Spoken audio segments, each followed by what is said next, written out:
As many of you know, September 2020 marks the 35th anniversary of Super Mario Bros. And I figured now would be the perfect time to talk about this landmark title, so let's get started.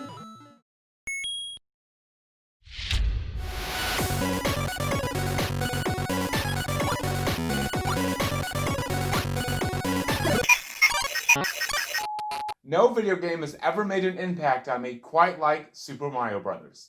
In fact, if you've ever watched the first episode of this show, you remember I said I was pretty much obsessed with the game. Watch. I played the games, I watched the cartoons, I ate the cereal, I had the lunchbox. As a matter of fact, I still have it. I even dressed up as Mario for Halloween, complete with a homemade raccoon tail. Who is that guy? Super Mario Bros. Takes place in a land called the Mushroom Kingdom. Mario and his brother Luigi are summoned to rescue Princess Toadstool from the clutches of Bowser. I'm sure that won't happen again. His army of Koopas have turned the quiet, peace-loving mushroom people into stones, horsehair plants, and bricks. In each level, your objective is to make it to the flagpole at the end, but are encouraged to explore. You have plenty of time to do so, but once the timer hits 100 seconds, the music speeds up, warning you that you're about to run out of time to grab the flag. Grab the flag before time runs out. Now, where else have I seen that before? Get up here, hurry! Let's see if they can get a winner down to just 4 seconds. 3, 2, grab it! Oh, I don't believe it! Harvey, how much? In Super Mario Bros., you get to travel through 8 different worlds and face an onslaught of enemies trying to stop you, some of which include Goombas, Koopa Troopas, Buzzy Beetles, Spinies, Cheep Cheeps, and my least favorite, Hammer Brothers. At the end of each world, you venture through a castle and face off in a boss fight against what appears to be Bowser, but more on that later.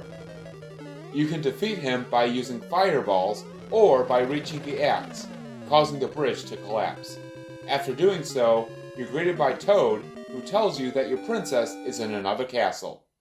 This goes on for the first 7 worlds, so finding out that the princess is in another castle can get pretty old. Fast.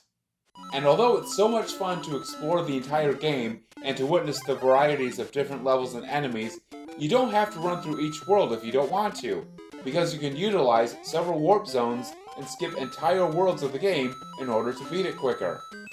Some levels repeat themselves later on, but with greater difficulty. However, if you don't warp, you can enjoy an extra challenge. There are 3 different warp zones located inside the game. Here's where you can find them.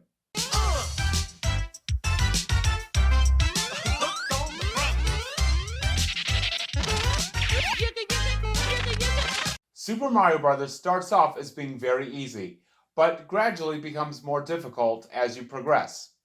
Thankfully, you have some power-ups at your disposal to aid in defeating enemies, because if you get struck while as small Mario or Luigi, you lose a life.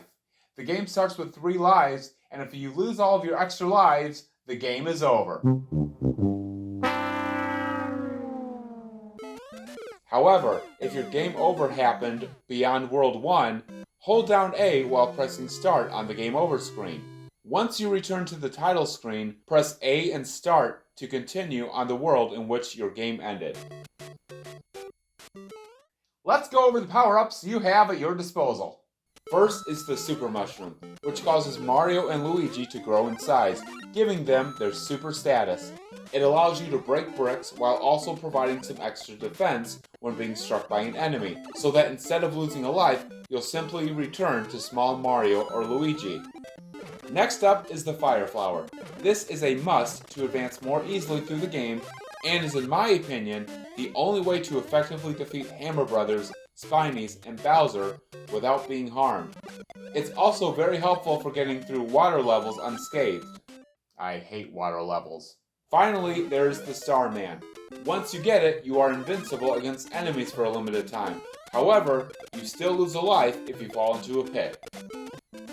And while technically not a power-up, you can also obtain 1-up mushrooms, which grant you extra lives. You can also earn extra lives by collecting 100 coins. Here are a couple of extra ways to earn extra lives while also giving the enemies of the Mushroom Kingdom their comeuppance. What? I used a thesaurus.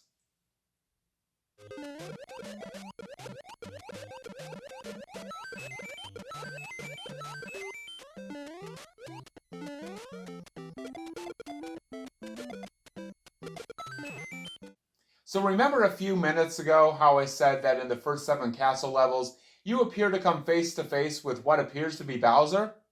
If you defeat him with fireballs, you'll find out that he's just a decoy. The real Bowser awaits you in 8-4. Dodge his fire and hammers, and if you're successful at defeating him, then you'll have just rescued the princess.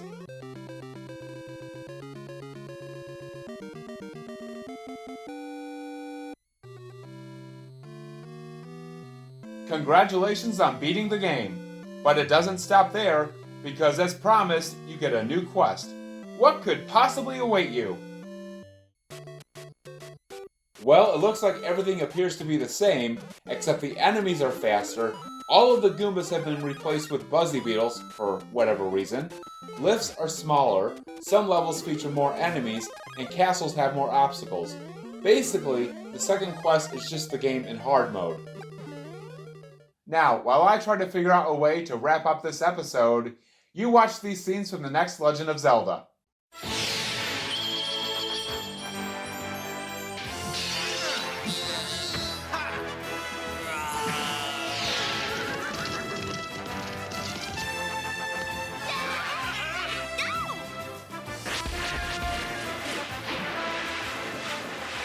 Nice job, hero. Hey, excuse me, princess. So why is Super Mario Bros. Still so special after all these years? Aside from the fact that it made Mario and Nintendo household names, it came at a time when the video game market was still considerably dormant following the video game crash of 1983. While it's by no means the first platformer ever created, Super Mario Bros. Features bright colors, smooth scrolling, defined characters, an actual story, and solid controls, and not to mention a melodious soundtrack composed by Koji Kondo. This game blows away anything developed for a prior system. It was a critical and commercial success and helped make the Nintendo Entertainment System a must-have, with over 40 million copies of the game being sold.